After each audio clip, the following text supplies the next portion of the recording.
Tengan todos muy buenas tardes. Es para mí un honor esta invitación al primer Congreso Virtual Internacional de Reumatología, así también el 10º Congreso Nacional de Reumatología, en el cual pues es un honor para mí estar aquí con ustedes. Esta tarde vamos a saber el siguiente tema, hipertensión pulmonar. Espero que sea de su agrado y cualquier cosa, pues cualquier duda o pregunta, pues la discutimos al final del tema con todo gusto. Vaya, en cuanto a hipertensión pulmonar, es muy importante tener en cuenta su definición.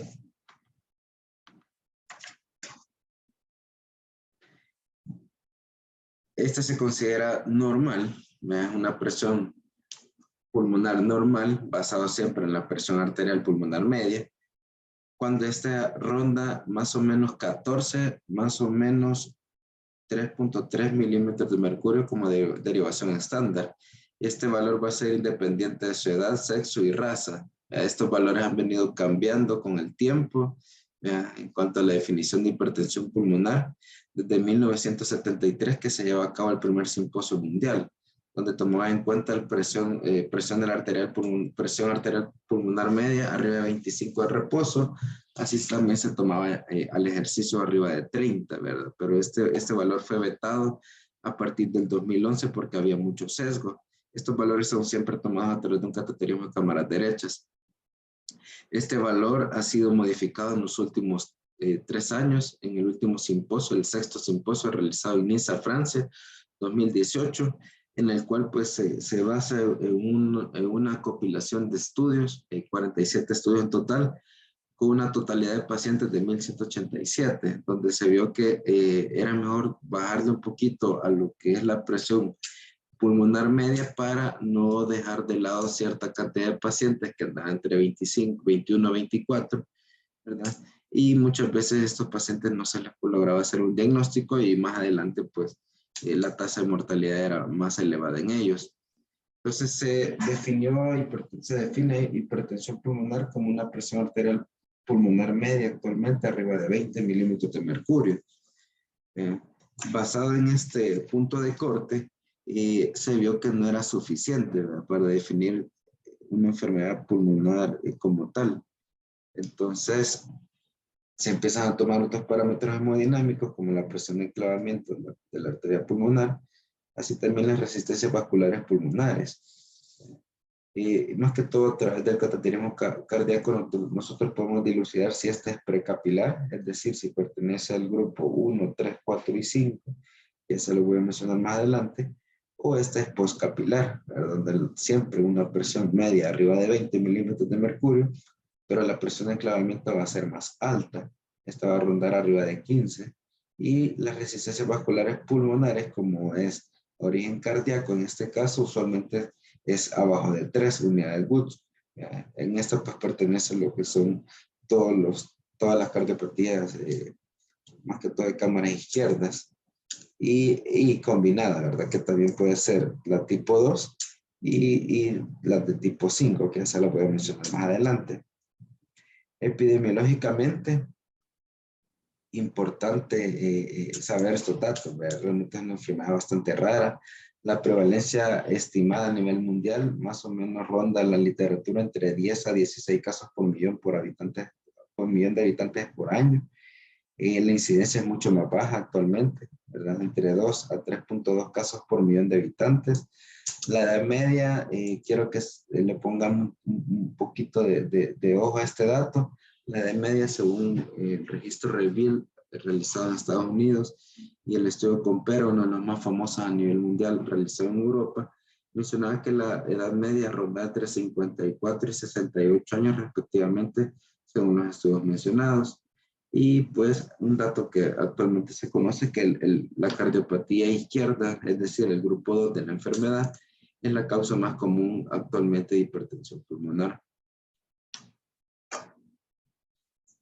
Y aquí le traigo algunos datos que existen a nivel nacional, ¿verdad? Este es un estudio que realizamos a nivel del Instituto Salvadoreño del Seguro Social, en el cual pues tomamos nuestra población actual, la cual consta de 13 pacientes, cuya edad promedio con su derivación estándar ronda los 44.07 años, ¿verdad? Como vieron en la diapositiva previa, ronda entre 58 y 64 años.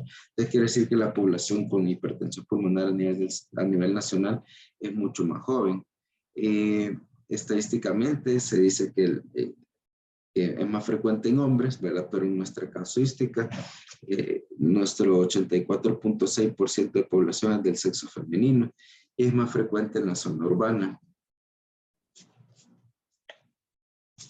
Aquí no voy a entrar mucho en detalle, solo es importante saber de que existen 5 grupos de hipertensión pulmonar. Esta es la última actualización de los diferentes grupos. Ahora tenemos el grupo 1, que es el grupo de la hipertensión arterial pulmonar, a los cuales sí se les debe realizar cateterismo en cámaras derechas, como ya voy a mencionar más adelante. Entre ellas, pues, entre la idiopática, hereditaria, inducida por fármacos, tejido conectivo, VIH, entre otras.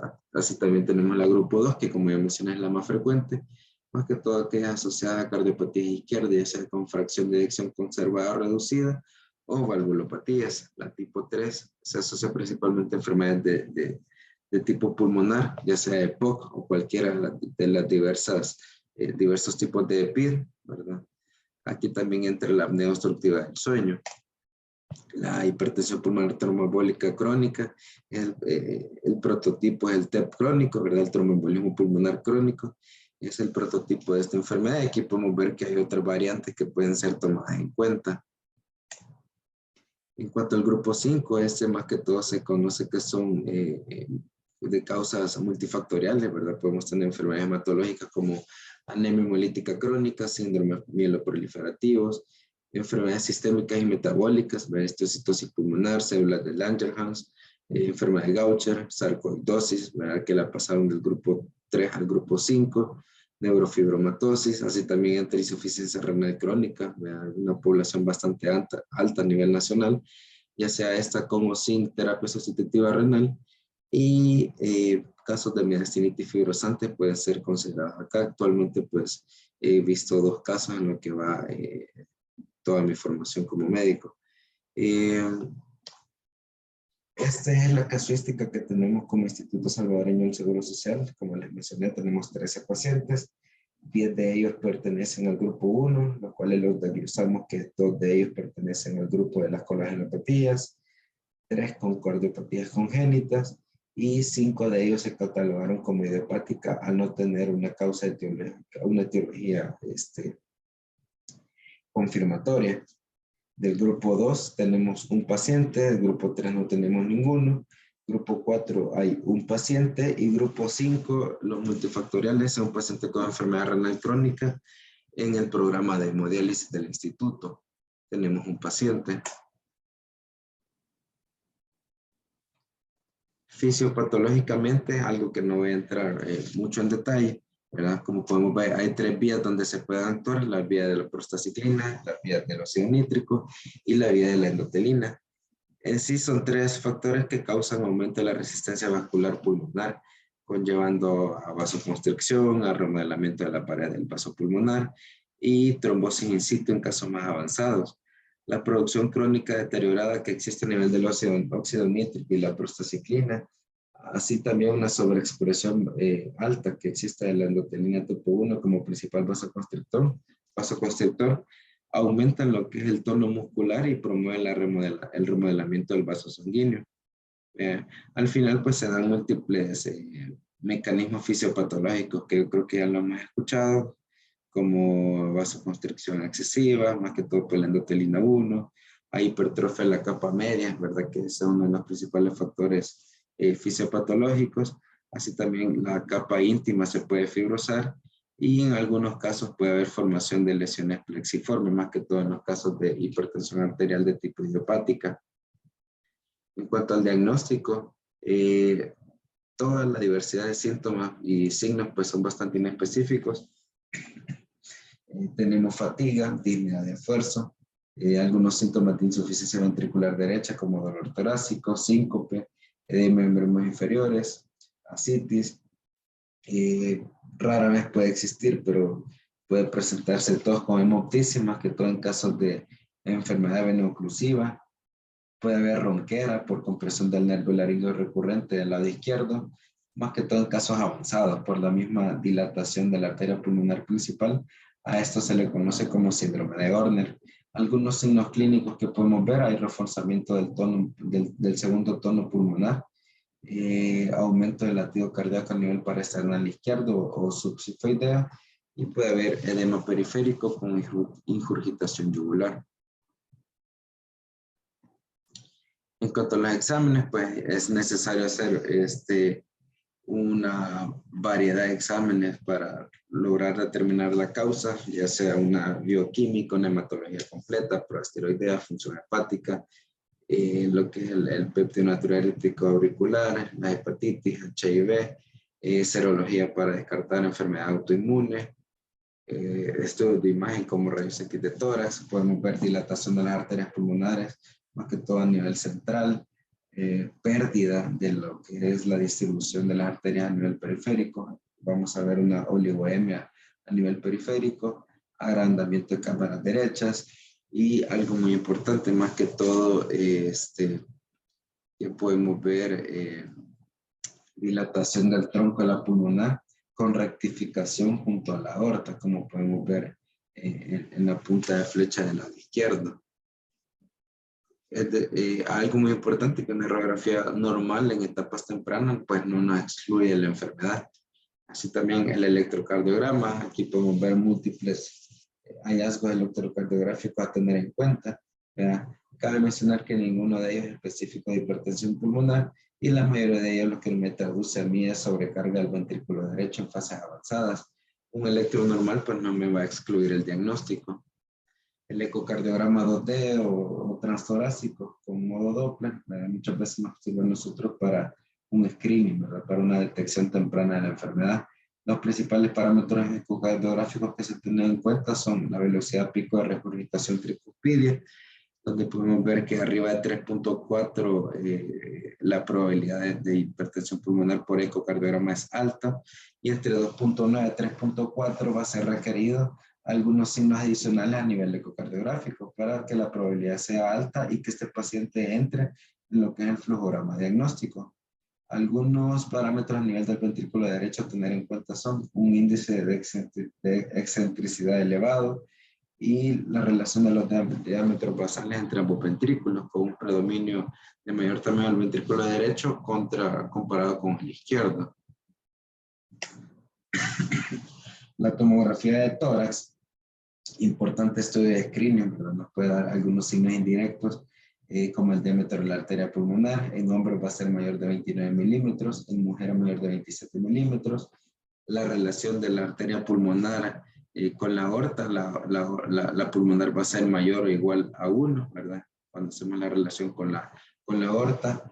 La dilatación de la aurícula y el ventrículo derecho también nos puede llevar a la sospecha de la enfermedad. Algunas pruebas adicionales a tener en cuenta: pruebas de función pulmonar, ¿verdad? Más que todo, podemos espirometría, test de monóxido de carbono, pletismografía corporal total, gases arteriales idealmente al aire ambiente. Tenemos el test de ejercicio cardiopulmonar, test de marcha en 6 minutos. En pacientes con sospecha de tromboembolismo pulmonar crónico podemos dejar una gamografía de ventilación perfusión. Tenemos el cateterismo cardíaco derecho, ¿verdad?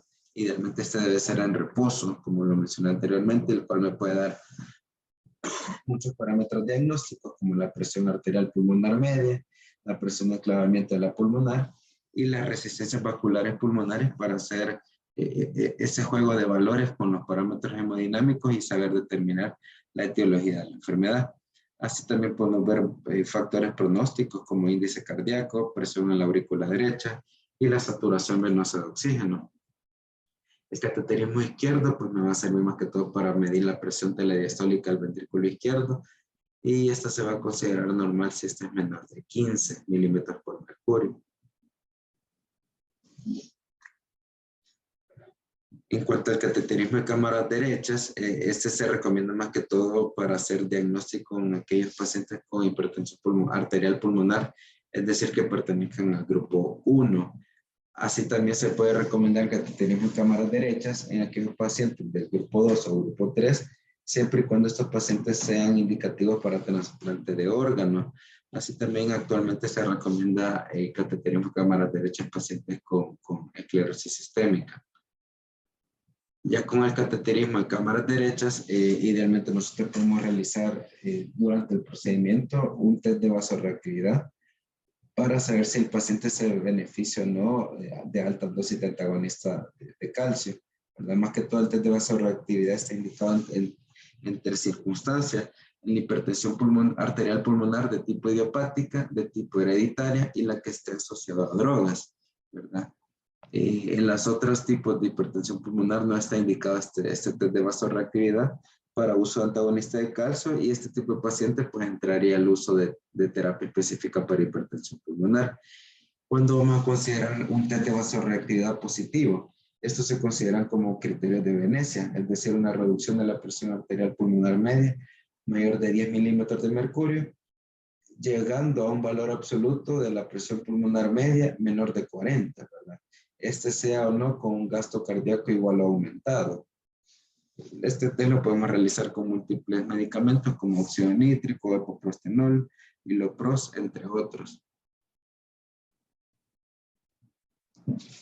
En cuanto a las medidas generales, se recomienda evitar el embarazo en esta población.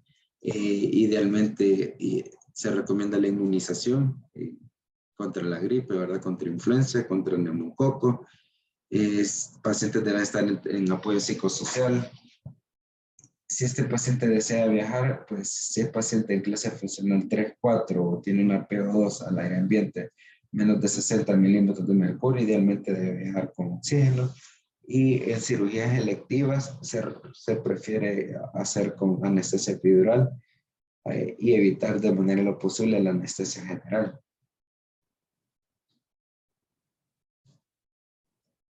En cuanto a las terapias de apoyo, pues más que todo terapias o medidas generales, ¿verdad? El uso de diuréticos, oxígeno más que todo, ¿verdad? Como parte del tratamiento, diuréticos por el riesgo de signos de sobrecarga al ventrículo derecho, el oxígeno cuando sea la P2 menos de 60, la anticoagulación, pues cabe mencionar que la mayoría de casos de hipertensión pulmonar no ameritan anticoagulación, solamente si es idiopática, hereditaria o está asociado a fármacos. Así también como otra excepción es la del tipo 4, ¿verdad? Que es la asociada a tromboembolismo pulmonar crónico. Vaya, en cuanto a la terapia específica, bueno, partiendo primero con los bloqueadores de los canales de calcio, si el test de vasorreactividad es positivo, nosotros podemos ocupar bloqueadores de calcio. Vemos que tenemos 3 medicamentos aprobados: amlodipina, nifedipino, diltiazem con sus diferentes dosis. La diltiazem, pues, es el único que se recomienda si el test de vasorreactividad es positivo y si el paciente tiene una taquicardia al momento de iniciar tratamiento, ¿vea? Y que se debe evitar en pacientes con bradicardia y falla ventricular derecha por el riesgo de bloqueo auriculoventricular. Idealmente se puede manejar pacientes, ¿verdad?, como monoterapia con bloqueadores de calcios si la mejoría hemodinámica se mantiene por lo menos unos 3-4 meses de haber iniciado el tratamiento y el paciente persiste en clase funcional 1 y 2, ¿verdad? Se dice que menos del 10% de los pacientes pues, van a ser respondedores a largo plazo, es decir, que van a tener el tratamiento por más de un año y en monoterapia y con una mejora en cuanto a su clínica, y puede mejorar la supervivencia de estos pacientes hasta un 94% de los casos a los 5 años. Luego tenemos los inhibidores de la fosfodiesterasa 5, como podemos ver, el prototipo aquí es el sildenafil y el tadalafil. En cuanto ya aquí entramos en la terapia específica, el sildenafil o tadalafil pues se ha ocupado como terapia específica o como la terapia específica más utilizada en los últimos 15, 16 años, ¿verdad? La sildenafil fue aprobada para hipertensión pulmonar más o menos a nivel del año 2005. En cuanto a la dosis, pues se manejan varios prototipos, ¿verdad? Hay varios ensayos clínicos que se dice que se puede ocupar 20, 40, 80 miligramos hasta 3 veces al día. pero muchos estudios establecen que con 20 miligramos 3 veces al día, este es capaz de inhibir la fosfodiesterasa 5 y lograr el objetivo que se busca, ¿verdad? En la práctica particular realmente se puede ocupar sildenafil, aunque muchas veces se prefiere tadalafilo a dosis de 40 miligramos diarios. Este tiene un mejor tiempo de semivida y lo importante es que es una dosis diaria, ¿verdad? Ambos pues me van a mejorar la clínica del paciente, sus parámetros hemodinámicos y la mejora más o menos de 31 metros al realizar el test de marcha control a los 3 meses. De ahí tenemos los antagonistas del receptor de endotelina. En eso pues vemos que tenemos el ambrisentan, que no está disponible en el país. Tenemos bosentan, que sí está disponible en el país. Recientemente aprobado ya por la DNM para poderse usar en los próximos meses, macitentan, ¿verdad? Que ya va a estar disponible a nivel particular principalmente. En cuanto a esta familia de medicamentos, se dice que se requiere una prueba de embarazo, por lo menos que se tome mensualmente y que esta debe estar negativo y un mes después de suspender esta terapia por el alto riesgo de heterogenicidad que tiene estos medicamentos. Se recomienda que se monitoreen las pruebas hepáticas, ¿verdad? Por el alto riesgo de hepatotoxicidad con estos 3 fármacos. E idealmente estos fármacos van a ser utilizados en pacientes con crisis funcional tipo 2 o tipo 3. Luego tenemos el estimulador de la guanilato ciclasa soluble. En cuanto a ello, pues el prototipo de la familia es el Riociguat. Es el único fármaco aprobado para el manejo de la hipertensión pulmonar del grupo 3, grupo 4, perdón, que es el tromboembolismo pulmonar crónico. Aprobado a través de 2 estudios bastante importantes, el PATEN-1 y el CHES-1, ¿verdad? Donde se vio que había una mejoría bastante buena o benéfica en el test de marcha 6 minutos control a los 3 meses. Había disminución de las resistencias vasculares pulmonares, disminución de los valores de ProBNP y en algunos casos había también mejoría de la clase funcional según la OMS del paciente. En cuanto a la terapia combinada dual, se contraindica el uso del Riociguat con inhibidores de la fosfodiesterasa 5, ya que ambos por su mecanismo de acción actúan sobre el óxido nítrico, entonces hay un alto riesgo de hipotensión, ¿verdad? Este se titula de 1 miligramo 3 veces al día y se va titulando gradualmente semana a semana hasta llegar a una dosis máxima de 2.5 miligramos 3 veces al día de forma diaria. Otros medicamentos que tenemos son los prostanoides, ¿verdad? Aquí podemos ver los agonistas de prostaciclina como el Selexipag y análogos de prostaciclina como el treprostinil, que son vía oral. En cuanto a los prostanoides, pues existen múltiples vías de administración. Esta puede ser oral, puede ser intravenosa, inhalada o subcutánea. Las presentaciones parenterales e inhaladas, pues usted las puede ver en la tabla. Idealmente las presentaciones parenterales tienen una recomendación tipo 1 para clase funcional 4, ¿verdad? Idealmente estamos hablando del epoprostenol y el teprostinil, en el cual pues nosotros iniciamos a dosis de 1 a 2 nanogramos por kilogramo minuto y vamos titulando gradualmente hasta una dosis máxima de 40 nanogramos por kilogramo minuto. Y como pueden ver en la tabla, se permite hasta dosis máxima de 80 en el treprostinil si el paciente lo tolera. La ventaja de este medicamento es que se utiliza de forma continua, pero para ella debe de tener el paciente un catéter venoso central tunelizado. Actualmente, pues, hay una bomba implantable que se puede colocar más que todo con el teprostinil, que es de infusión continua y que me permite una mayor comodidad al paciente.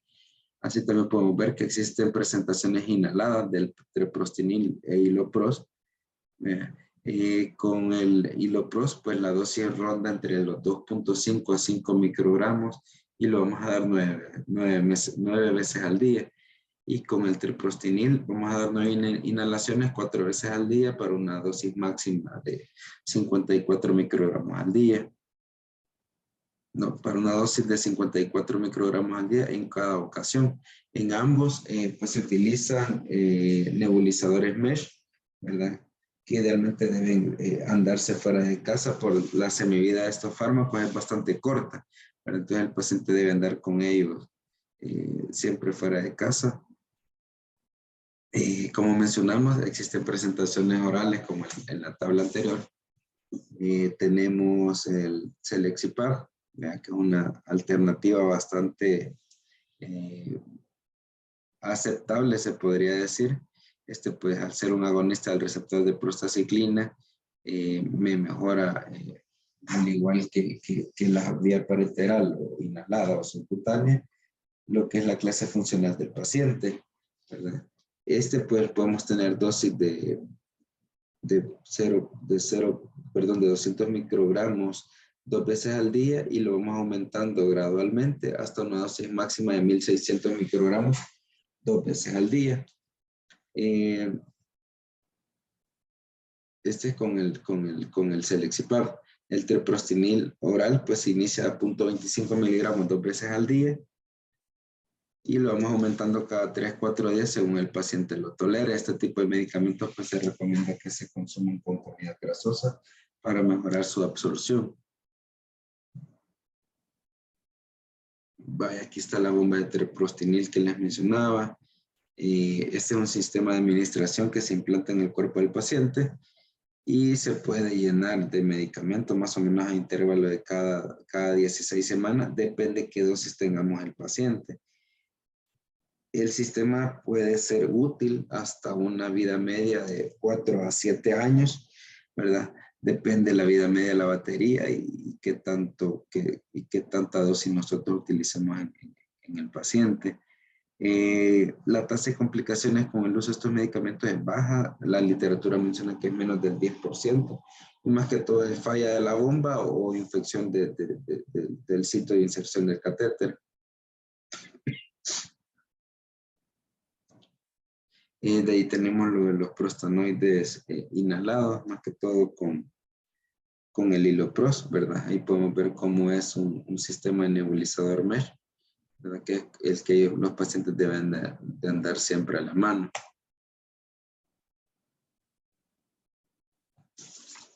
En este caso, lo que se busca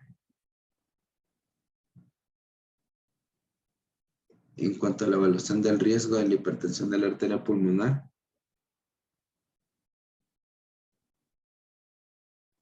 más que todo la idea es evaluar los diferentes factores pronósticos para ver cuál es el riesgo del paciente y así optar por la terapia más adecuada.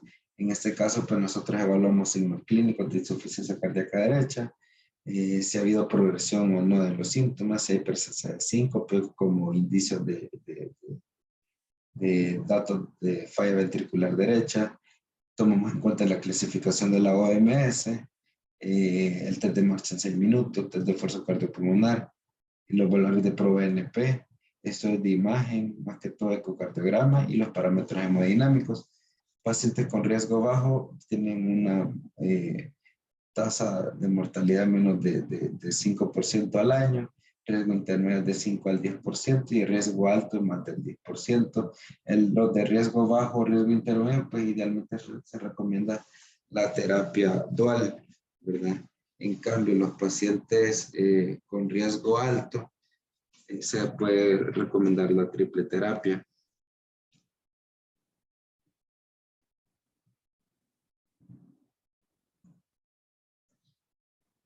En cuanto a la terapia combinada, se dice que siempre que se realiza el diagnóstico de hipertensión pulmonar, a partir del 6º simposio ya se recomienda iniciar con terapia combinada. Quizás de los esquemas más utilizados es el uso de antagonistas de los receptores de endotelina, en este caso macitentan, junto a un inhibidor de la fosfodiesterasa 5, como sildenafilo. Este fue uno de los estudios más importantes realizados con terapia combinada, es llamado Serafín.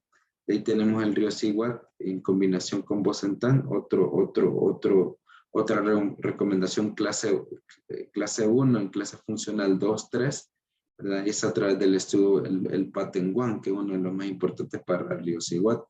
Y tenemos el Selexipap, que se puede ocupar siempre con antagonistas del receptor de endotelina o inhibidor de la fosfodiesterasa 5, ¿verdad? Y a través del estudio Grifón se vio que tenía bastante aceptación. Y el uso de epoprostenol más que todo en pacientes o de cualquier prostanoide en pacientes con clase funcional 4. Y el uso de prostanoides usualmente se ocupa como triple terapia en aquellos pacientes con enfermedad ya avanzada. A nivel del Instituto Salvadoreño del Seguro Social, en cuanto al tratamiento de los pacientes con hipertensión pulmonar, de los 13 pacientes, 7 pacientes son dependientes de oxígeno, tienen oxígeno domiciliar. 11 pacientes están con terapia de apoyo, es decir, con el uso de diuréticos. 6 pacientes se encuentran anticoagulados y 11 pacientes se encuentran con digoxina. En cuanto a la terapia específica, ¿verdad? Cabe mencionar que tal vez no es específica, pero un paciente se encuentra que tuvo un test de vasorreactividad positivo, se encuentra con uso de antagonista de los canales de calcio. El resto de los, que es el único que está en monoterapia. El resto de los pacientes se encuentran con terapia específica, es decir, terapia con combinación dual. Entre ellos, 13 pacientes, es decir, el 100% de la población, está ocupando inhibidor de la fosfodiesterasa 5, en este caso sildenafil, y 10 pacientes están ocupando antagonistas de endotelina. Y solo 2 pacientes están ocupando análogos de los receptores de postraciclina, que sería Bosentan. Ya para finalizar, en los pacientes en los cuales ya logramos o ya estamos sabedores que el tratamiento farmacológico es lo más óptimo posible, actualmente se manejan algunas estrategias de intervención para la hipertensión arterial pulmonar.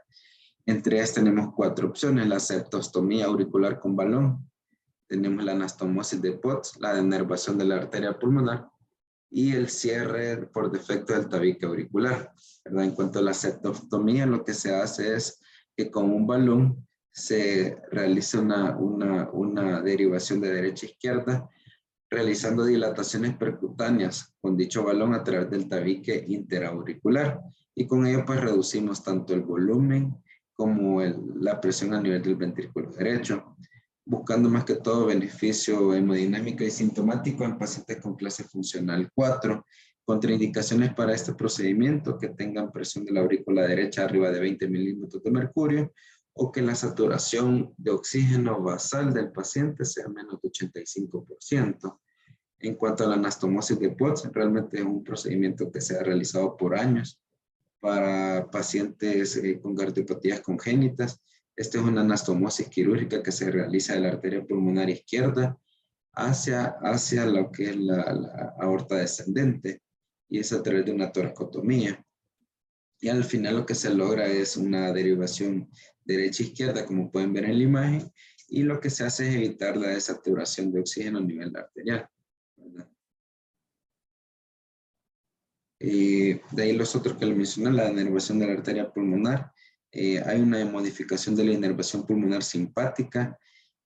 Un estudio de 13 pacientes que se realizó hace un par de años menciona que hay una reducción una reducción significativa de la presión arterial pulmonar media, de los niveles de ProNP, y así también como las diferentes terapias farmacológicas y no farmacológicas. Hay una mejoría en el test de marcha de 6 minutos a los 3 meses de reevaluación.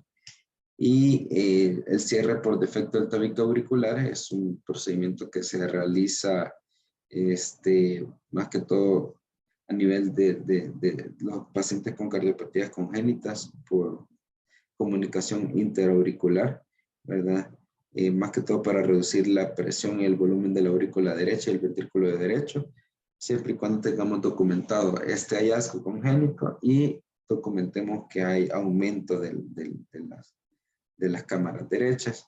Y por último, el manejo quirúrgico de la hipertensión pulmonar no es más que el trasplante pulmonar, ¿verdad? Todas las indicaciones actuales para el trasplante pulmonar, se dice que el 5% de estas indicaciones corresponden a hipertensión pulmonar. Aquí podemos ver las indicaciones que se manejan actualmente. Pacientes con clase funcional según la OMS 3-4, a pesar de tener una farmacoterapia óptima. Pacientes con un test de marcha bastante bajo, ¿verdad? Menos de 350 metros o menos, un índice cardíaco menor de 2 litros por minuto por metro cuadrado y una presión venosa central por arriba de 15 milímetros de mercurio. La supervivencia a 2-3 años y menos del 50% con esta indicación, ¿verdad? Así que esto sería todo, ¿verdad? Y cualquier cosa quedo a sus órdenes.